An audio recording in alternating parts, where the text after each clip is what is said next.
حضرت سیدہ عائشہ صدیقہ رضی اللہ تعالی عنہا نے فرمایا تھا، فرمایا اے اسلام کی مقدس شہزادیوں، عورتوں میں 3 خوبیاں اللہ تعالیٰ کو بہت ہی زیادہ پسند ہیں۔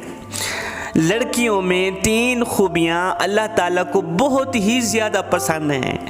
پوچھا گیا اماں وہ 3 خوبیاں کون کون سی ہیں جو اللہ کو بہت ہی زیادہ پسند ہیں؟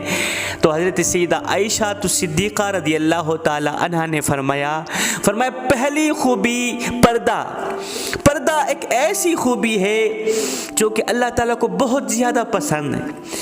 اب خدا تعالیٰ کی پسندیدہ خوبیاں اپنانے والی عورتیں بھی تو اللہ تعالیٰ کو بہت زیادہ پسند ہوئی نا۔ فرمایا اللہ کی پسندیدہ عورتیں بن جاؤ، پردے کو اپنا زیور سمجھو۔ آج کل کی عورت کہتی ہے جی پردے کا کیا، بس ذہن کا پاک ہونا چاہیے، دماغ کا صاف ہونا چاہیے۔ میں کہتا ہوں میری بہن، تیرا ذہن کتنا بھی پاک و صاف ہو جائے، تیرا ذہن جتنا بھی پاک و صاف ہو جائے، جناب سیدہ فاطمہ الزہرا سے بڑھ کر پاک و صاف نہیں ہو سکتا۔ اور سن، پردے کا حکم سیدہ فاطمہ الزہرا کو بھی دیا گیا تھا۔ ایک ان پڑھ با پردہ اور با حیا عورت اس پی ایچ ڈی عورت سے کہیں زیادہ بہتر ہے، کہیں زیادہ بہتر ہے، جس کے پاس ڈگری تو ہے لیکن پردہ نہیں، جس کے پاس ڈگری تو ہے اس کے بال ہر وقت کھلے ہوئے ہیں، جس کے پاس ڈگری تو ہے، تعلیم تو ہے، لیکن اس کی آنکھوں میں حیا نہیں، شرم نہیں۔ اس کے پاس ڈگری تو ہے، ماں باپ کا ادب نہیں کرتی، بھائیوں کا احترام نہیں کرتی، ہر وقت شیشے کے سامنے کھڑی ہو کے اپنے بالوں پہ اتراتی، اپنے حسن پہ ناز کرتی، اپنے حسن پہ فخر کرتی ہے کہ اللہ تعالیٰ نے مجھے کتنا حسن دیا، میرے بال کتنے نرم ملائم ہیں۔ خود کو دوسری عورتوں سے الگ تھلگ سمجھتی ہے، اس کے پاس ڈگری تو ہے۔ ایسی عورت سے وہ ان پڑھ با پردہ اور با حیا عورت کہیں زیادہ افضل ہے۔ اے اسلام کے مقدس شہزادی، تجھے زیب نہیں دیتا کہ تو اپنے حسن پہ ناز کرے۔ تجھ سے پہلے کتنے حسن و جمال کی پیکر عورتیں قبروں میں جا سوئی، وہ بھی تیری طرح اپنے حسن پہ ناز کیا کرتی تھی۔ آج ان کے حسن کو، آج ان کے خوبصورت چہرے کو قبر کے کیڑے کھا رہے ہیں۔ قبرستانوں میں جایا کرو نا، دیکھا کرو، غور کیا کرو، اپنے حسن پہ ناز نہ کیا کرو۔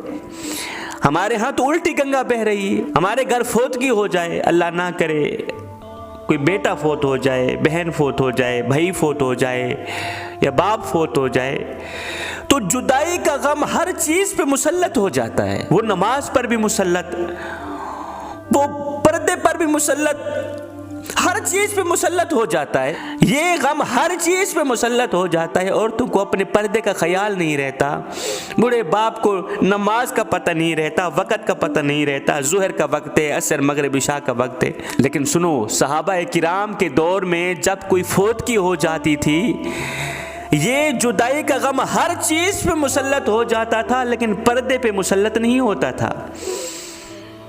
فوتگی کے دن بھی عورتیں پردے کا خاص خیال رکھا کرتی تھی۔ ہر چیز پہ یہ غم مسلط ہو جاتا تھا، لیکن نماز پہ مسلط نہیں ہوتا تھا۔ لوگوں کو پتہ ہوتا تھا ابھی نماز کا وقت ہونے والا، اٹھو نماز پڑھو۔ میت اکیلی پڑی رہتی، کوئی پرواہ نہیں، وہ لوگ نماز ہر حال میں پڑھتے۔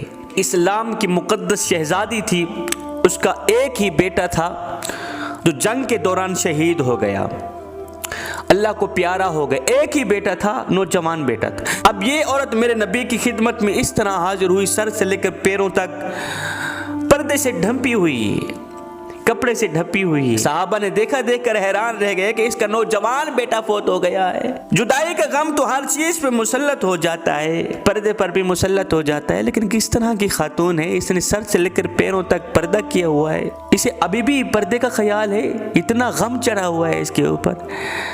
تو اس عورت نے کہا بھائیو، میرا بیٹا چلا گیا ہے تو کیا ہوا، میرا حیا تو نہیں گیا، میرا بیٹا فوت ہو گیا تو کیا ہو، میری حیا تو باقی، میرا حیا تو فوت نہیں۔ وہ تھی اسلام کی مقدس شہزادیاں جن کی گود میں اسلام پلتا تھا۔ نمبر 2، شوہر سے ٹوٹ کے محبت کرنا۔ یہ ادا بھی اللہ تعالیٰ کو بہت زیادہ پسند ہے، یہ خوبی بھی اللہ تعالیٰ کو بہت زیادہ پسند ہے۔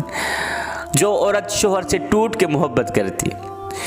اب ایک عورت نکاح کے ذریعے اللہ رسول کی رضا کے لیے اپنا جسم ایک اجنبی مرد کے حوالے کر دیتی ہے، اسے جانتی نہیں، پہچانتی نہیں، اسے اس کی طبیعت کا پتہ نہیں، اس کے مزاج کا پتہ نہیں، وہ کس طرح کا ہے اسے پتہ ہی نہیں، پھر بھی اللہ رسول کی رضا کے لیے نکاح کے ذریعے وہ اپنا جسم، اپنا خوبصورت جسم ایک اجنبی مرد کے حوالے کر دیتی ہے، پھر اپنی کوکھ میں اس کے خون کو 9 ماہ تک رکھتی ہے، 9 ماہ تک درد سہتی ہے، دکھ سہتی ہے، تکلیفیں سہتی ہے، پھر موت کسی اذیت دے کر ہماری نسل پروان چڑھتی ہے، موت کسی اذیت دے کر ہمارا بچہ پیدا ہوتا ہے۔ جب بچہ اس کی گود میں آتا ہے، جب بچہ گود میں آتا ہے تو ماں اپنی فکر بالکل چھوڑ کر ہمارے خون کی فکر میں لگ جاتی ہے، ہماری نسل کی فکر میں لگ جاتی ہے، بر وقت کھانا نہیں کھاتی۔ بچہ پیدا ہونے کے بعد سال 2 سال تو ویسے ہی ماں اپنی فکر چھوڑ دیتی ہے، بچے کی فکر میں لگ جاتی ہے۔ وہ بچہ کس کا ہے؟ ہمارا بچہ ہے، ہماری نسل ہے۔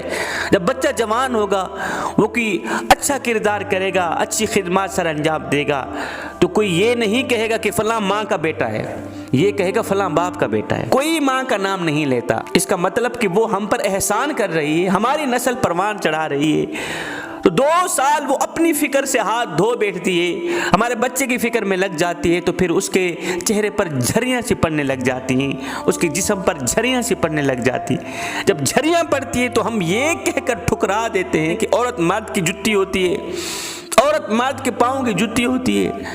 مرد کو جب بھی اپنے سائز کی کوئی جُتی نظر آئے تو مرد بدل لے۔ ایک فقیر درویش اللہ والے کی محفل میں لوگ بیٹھے ہوئے تھے، وہاں بات چل رہی تھی، ایک شخص کہہ رہا تھا عورت مرد کے پاؤں کی جُتی ہوتی، مرد کو جہاں بھی اپنے مناسب سائز کی کوئی جُتی نظر آئے تو بدل لے۔ وہاں پر بیٹھے ایک شخص نے فقیر کی طرف، اللہ والے کی طرف اشارہ کیا، پوچھا حضرت کیا یہ ٹھیک کہہ رہا ہے؟ اس نے کہا جی اپنی سوچ کے مطابق یہ شخص ٹھیک کہہ رہا ہے۔ کہا جی کیا عورت مرد کے پاؤں کی جُتی ہوتی؟ کہا بالکل ہوتی، ہر اس شخص کے لیے جو خود کو پاؤں کی مانند سمجھتا ہے، جبکہ یہی عورت تاج کی مانند بھی ہو سکتی ہے، مگر اس شخص کے لیے جو خود کو بادشاہ کی مانند سمجھتا ہے۔ یار ایک انسان اللہ رسول کی رضا کے لیے ہم سے ٹوٹ کے محبت کرتا ہے، ٹوٹ کے پیار کرتا ہے، اس سوچ کی بنیاد پر کہ شوہر سے محبت کرنا یہ عمل اللہ تعالیٰ کا پسندیدہ عمل ہے، تو ایک شخص ہم سے ٹوٹ کے محبت کرتا ہے، ہم سے زندگی شروع کر کے ہم پر ہی ختم کر دیتا ہے، اس کے چہرے پر تھوڑی سی جھریاں پڑ بھی گئی ہیں تو ہمارا یہی حق بنتا ہے کہ ہم اسے ٹھکرا دیں۔ کیا اس انسان کے ہم تھوڑے سے بھی لاڈ نہیں اٹھا سکتے؟ خوشیوں پر جھومنے والی شہزادی کو ہم ترسا دیتے ہیں مسکرانے پر، پلنگوں پر سونے والی شہزادی کو کانٹوں پر سونے پہ مجبور کر دیتے ہیں۔ کیا یہی انسانیت ہے؟ خدا را قدر کیا کریں خدا کی ان رحمتوں کی، چاہے وہ کسی بھی روپ میں ہو، وہ ماں ہو، وہ بہن ہو، وہ بیوی ہو، قدر کیا کریں اللہ تعالیٰ کی ان رحمتوں کی۔ حضرت سیدہ عائشہ صدیقہ رضی اللہ تعالیٰ عنہ فرماتی ہیں عورت میں 3 خوبیاں اللہ تعالیٰ کو بہت ہی زیادہ پسند ہیں۔ پوچھا گیا اماں وہ 3 خوبیاں کون کون سی ہیں؟ فرمایا نمبر 1 پردہ کرنے والی عورت اللہ تعالیٰ کو بہت ہی زیادہ پسند۔ نمبر 2 شوہر سے ٹوٹ کے محبت کرنا، شوہر سے ٹوٹ کے محبت کرنے والی عورت بھی اللہ تعالیٰ کو بہت ہی زیادہ پسند۔ نمبر 3 اللہ کے حضور جھکنے والی عورت، نماز پڑھنے والی عورت، قیام رکوع و سجود کرنے والی عورت، قرآن پڑھنے والی عورت۔ آج کل کی عورت کہتی ہے جی بچے زیادہ ہیں، نماز پڑھنے کا وقت نہیں ملتا، اللہ کی حضور جھکنے کا وقت نہیں ملتا۔ میں کہتا ہوں میری بہن آ، میں تمہیں سیدہ فاطمہ الزہرا کے چوکھٹ پر لے چلتا ہوں، حسنین کریمین کی تربیت بھی ہو رہی ہے، مولا علی کی خدمت بھی ہو رہی ہے، مہمانوں کو کھانے بھی کھلائے جا رہے ہیں، سارے کام ہو رہے ہیں۔